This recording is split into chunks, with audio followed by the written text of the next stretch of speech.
अस्सलाम वालेकुम दोस्तों, सारी की सारी तोपों का रुख एक बार फिर से बाबर आजम की तरफ ही है कि बाबर आजम के जो 24 गेंदों पे 25 रन हैं, उन रन्स की वजह से पाकिस्तान की क्रिकेट टीम इस मैच को हारी है। क्योंकि अगर बाबर आजम वो 24 गेंदों पे 25 नहीं करते तो शायद पाकिस्तान की क्रिकेट टीम जीत जाती। लेकिन मैं यहां पे आपको बताऊं कि सिर्फ और सिर्फ बाबर आजम के ऊपर उंगली उठाना ही मुनासिब नहीं है। मैं खुद ये समझता हूं और मैं कहता हूं, मैं मानता भी हूं कि बाबर आजम उस तरह की परफॉर्मेंसेस नहीं दे रहे जिस तरह की परफॉर्मेंसेस वो पहले आज तक देते आए थे। बाबर आजम थोड़ा उनका डाउनफॉल है, या बाबर आजम उस तरह से स्ट्राइक रोटेट नहीं कर रहे, उस तरह से रन्स वो नहीं कर रहे। लेकिन इसके बावजूद भी बाबर आजम की परफॉर्मेंसेस भी मैं आपको दिखाता हूं, और असल रीजन क्या है पाकिस्तान क्रिकेट टीम के मैच हारने की, या वो कौन सी ऐसी चीज है जिसके ऊपर लोग बात करना ही पसंद नहीं करते, उस सब कुछ के ऊपर हम डिटेल के साथ बात करेंगे। उससे पहले हमेशा की तरह आपसे रिक्वेस्ट करूंगा, अगर आप लोग पहली बार मेरे चैनल पर आए हो तो वीडियो को लाइक और चैनल को सब्सक्राइब आप तमाम दोस्तों ने लाजमी से कर देना है।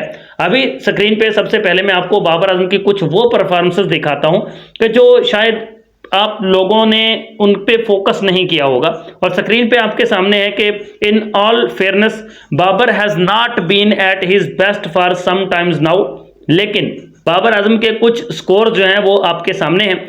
44 गेंदों पे 69 उन्होंने किया न्यूजीलैंड के खिलाफ, 57 किए उन्होंने 43 गेंदों पे, फिर 75 किए 42 गेंदों पे, 36 किए 22 गेंदों पे, फिर ऑस्ट्रेलिया के खिलाफ उन्होंने 28 गेंदों पे आई थिंक 41 किए थे होबार्ट में, 20 गेंदों पे 31 किए साउथ अफ्रीका के खिलाफ सेंचुरियन में, 47 गेंदों पे 68 किए उन्होंने साउथ अफ्रीका के खिलाफ, 52 गेंदों पे 74 किए, फिर 36 गेंदों पे 50 नॉट आउट किए उन्होंने ऑस्ट्रेलिया के खिलाफ, 32 गेंदों पे 46 किए in last 30 T20 international innings.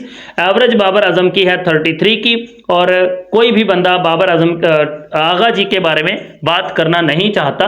लेकिन अगर आगा जी के बारे बाबर आजम ने आखिरी जो 30 इनिंग्स खेली हैं उनमें भी बाबर आजम की जो एवरेज है वो 33 की रही है, और अच्छी अच्छी टीमों के खिलाफ बाबर आजम ने अच्छे अच्छे रन भी किए हुए हैं, 50s भी उन्होंने लगाई हुई हैं। ये आखिर के 30 इनिंग्स की बात हो रही है। हालांकि बाबर आजम इस फेज के अंदर नाकाम जा रहे हैं, लेकिन हम हैं ना, हम करेंगे ना बात आगा जी के ऊपर। और आगा जी की परफॉर्मेंस जनाब स्क्रीन पे आप देख रहे हो इस वक्त। और जो आगा जी ने किया है वो T20 टूर्नामेंट्स के अंदर 0 किए, 3, फिर 20, 17 नॉट आउट, 5, 19, 8, 12, 1, 4, 38 और 5। यहाँ पे उनका 38 ही हाईएस्ट स्कोर है। टोटल 12 इनिंग्स खेली हैं, 132 रन किए हैं, 12 की उनकी एवरेज है जो कि बड़ी माइटी एवरेज है। 12 की एवरेज भाई कम नहीं होती, बड़ी जबरदस्त शानदार किस्म की एवरेज है। स्ट्राइक रेट उनका 99.24 है। और a captain needs to deliver captain's knock, not just be the main spotlight in press conference, time to grab the bat not the mic. आगा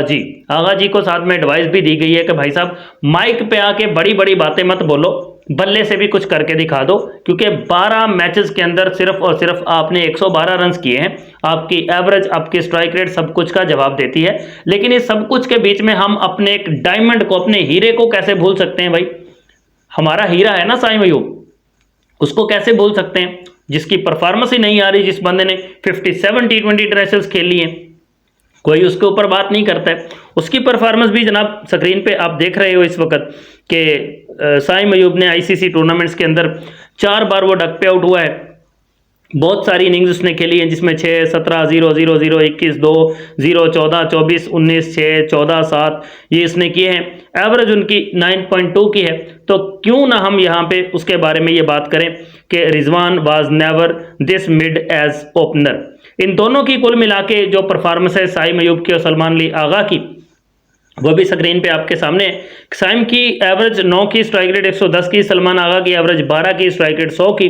लेकिन सिर्फ और सिर्फ टारगेट जो है वो बाबर आजम को ही किया जाता है। और बाबर आजम की अगर परफॉर्मेंस मैं दिखाऊं आपको तो वो भी ज़रूर दिखाएंगे। बाबर आजम की इसी वर्ल्ड कप के अंदर उन्होंने 4 इनिंग्स खेली हैं, 91 रन उन्होंने किए हैं, 81 गेंदें फेस की हैं, 112 का स्ट्राइक रेट है, 7 चौके और 1 छक्का जो है वो बाबर आजम ने लगाया हुआ है। तो अगर कैप्टन के साथ और साइम अयूब के साथ उनकी परफॉर्मेंस को मिलाया जाए तो बाबर आजम अभी भी इनसे अच्छा ही परफॉर्म करके गए हैं। लेकिन नहीं भाई साहब, क्रिटिसिज्म तो बाबर आजम के ऊपर ही होगा, क्योंकि बाबर के ऊपर क्रिटिसिज्म नहीं करेंगे तो लोगों की रोजी रोटी कैसे चलेगी, उनको व्यूज़ कैसे मिलेंगे? आगा जी को मतलब अगर ट्रोल करेंगे या आगा जी के ऊपर वो क्रिटिसिज्म करेंगे तो कौन देखेगा उनकी वीडियो? भाई बाबर ही है सबसे बड़ा बात करने वाला पॉइंट, तो बाबर के ऊपर ही बात होगी।